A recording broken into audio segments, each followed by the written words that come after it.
여신도들을 성폭행하고 강제추행한 혐의로 구속돼 재판을 받아온 기독교 복음선교회 JMS 총재 정명석 씨에게 중형이 선고됐습니다.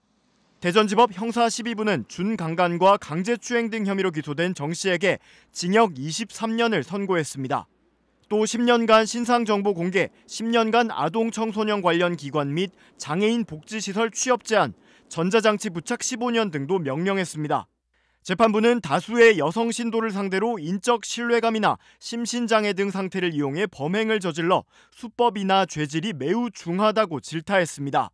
그러면서 동종범죄로 10년 동안 교도소에 있다 나와 범행을 저질렀고 현장 녹음 파일이 있는데도 손바닥으로 하늘을 가리듯 범행을 부인하며 피해자들을 무고로 고소하기까지 하는 등 범행을 반성하지 않고 있다고 중형 선고 이유를 밝혔습니다.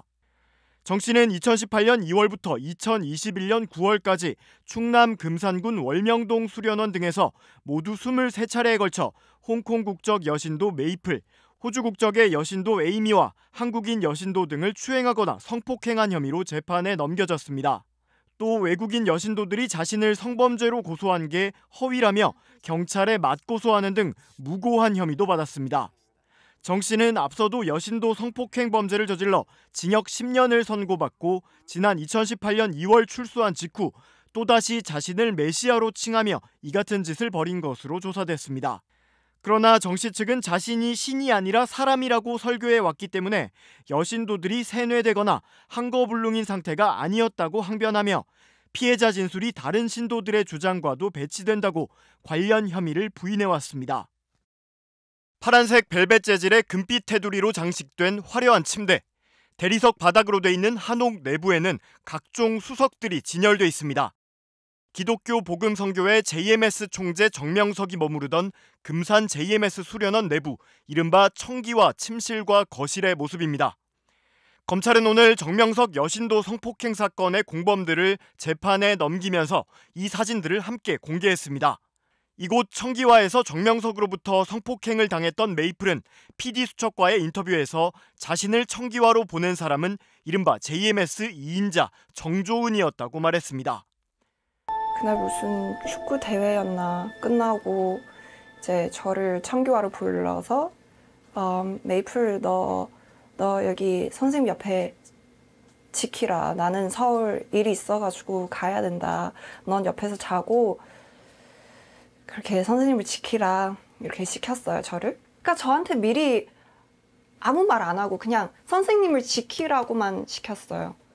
그러니까 그래서 제가 뭐 밖에 경호원도 있는데 뭐 혹시 건강 때문에 지키라고 하는 건가 싶어서 그렇게 있었던 거죠. 그날 폭행을 당하고 그리고 이제 너무 혼란스러워서 정주원한테 면담해달라고 얘기했을 때 저한테는 이제 기회를 준 거다. 선생님 너 예뻐하시니까 그리고 모든 사람들 다 그렇게 하는 거 아니다. 메이플은 또 성폭행을 당한 이후 왜 바로 JMS를 떠나지 않았냐는 질문에 정명석은 자신에게 메시아였고 정조은이 그를 메시아로 만들었다고 설명했습니다. 저는 일단 성범죄라고 인식하지 못했어요. 정명석이 메시아였고 저한테는 이제 하나님의 몸이니까 메시아니까 그가 하는 건 틀림없는데 틀리면 제가 틀린 거죠 뭐. 그렇게 생각했죠. 정조은이 성령 집회 때 그렇게 막 주님을 믿으라고 이렇게 외치는 거 보면 뭐 진짜 눈물겹게 막 감동되게 막 그렇게 메시아로 만들었어요. 이와 관련해 대전지검은 성폭행 사건 공범으로 정조은 씨 등 조력자 8명에 대해 준유사 강간과 준유사 강간 방조 등 혐의를 적용해 재판에 넘겼습니다. 정조은 씨는 여신도에게 정명석을 메시아로 칭하며 세뇌한 뒤 2018년 3월에서 4월까지 여기서 주님을 지키며 잠을 자라고 지시하는 등 정명석의 성범죄에 가담한 혐의를 받고 있습니다.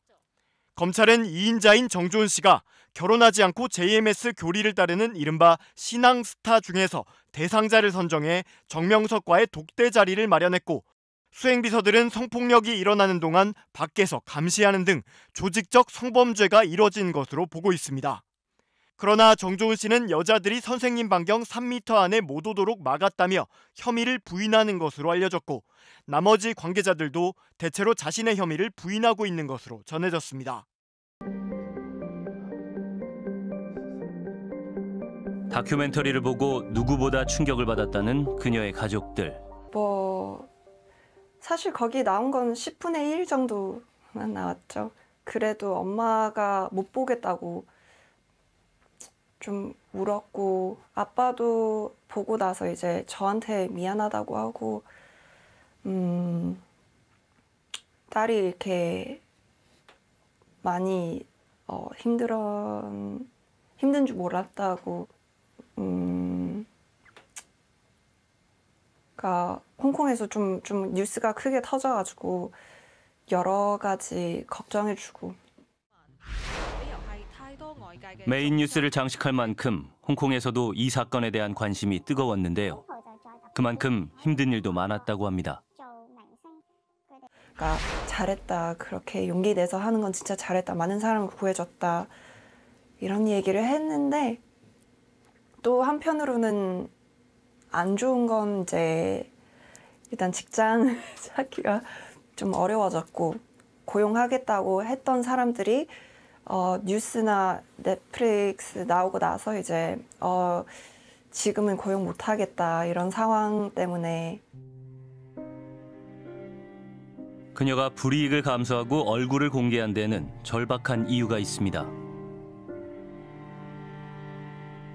제가 얼굴 공개하는 거는, 만약 공개 안 하면 또 그쪽에서는 또 거짓말이라고 하고 사람을 쓴다고 시킨다고 뭐 그럴까 봐. 그러면은 또 다른 피해자가 생기잖아요. 그래서 꼭 제가 한 말이 얼마나 진실되는지, 그러니까 사람들한테 알리고 싶어서. 죽기 전엔 마지막으로 해야 되는 일은 그 사람을 고소하고 진실을 밝히는 거. 그렇다면 메이플은 왜 수차례 성폭력을 당하면서도 JMS를 떠나지 못했을까? 저는 일단 성범죄라고 인식하지 못했어요. 전명석이 메시아였고, 저한테는 이제 하나님의 몸이니까, 메시아니까 그가 하는 건 틀림없는데, 틀리면 제가 틀린 거죠 뭐. 그렇게 생각했죠. 대체 범죄자인 그를 메시아로 믿게 만든 건 누구였을까? 정조은이 성령 집회 때 그렇게 막 주님을 믿으라고 이렇게 외치는 거 보면 뭐 진짜 눈물겹게 막 감동되게 막 그렇게 메시아로 만들었어요. 메이플도 똑같은 방식으로 정명석에게 처음 피해를 당했습니다. 그날 무슨 축구 대회였나 끝나고 이제 저를 청교화로 불러서 메이플 너 여기 선생님 옆에 지키라. 나는 서울 일이 있어가지고 가야 된다. 넌 옆에서 자고 그렇게 선생님을 지키라. 이렇게 시켰어요, 저를. 그러니까 저한테 미리 아무 말 안 하고 그냥 선생님을 지키라고만 시켰어요. 그러니까 그래서 제가 뭐 밖에 경호원도 있는데 뭐 혹시 건강 때문에 지키라고 하는 건가 싶어서 그렇게 있었던 거죠. 메이플은 정조은에게 피해 사실을 직접 털어놓기까지 했다는데요. 그날 폭행을 당하고, 그리고 이제 너무 혼란스러워서 정조은한테 면담해달라고 얘기했을 때 저한테는 이제 기회를 준 거다. 선생님 너 예뻐하시니까 그리고 모든 사람들 다 그렇게 하는 거 아니다. 테러에 대한 공포보다 더 힘들었던 건 경찰에서 조사를 받을 때였다고 합니다. 서툰 한국말로 피해 상황을 세세하게 진술해야 했던 메이플. 메이플아 참 대단하다.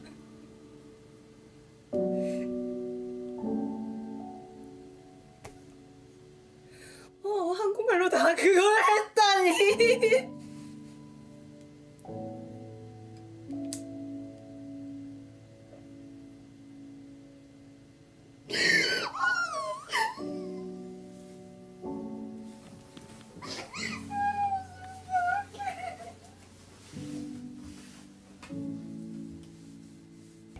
잘해줬던 언니들 이제 배신하고 저를 배신하고 제가 거짓말 한다고 그런 거짓 증거를 하는 게 제가 많이 배신감을 느꼈죠. 정명석을 메시아로 가르친 적 없다. 메이플이 스스로 그렇게 생각하다. 그리고 메이플이 스스로 정명석 방에 들어왔다. 뭐 이런 말을 했죠. How it happened to Maple. Honest to you, it's eating my life. It hurts. But at the same time, I admire a lot about my girl. She has taken all the sufferings, but in return, she's strong enough to stand up.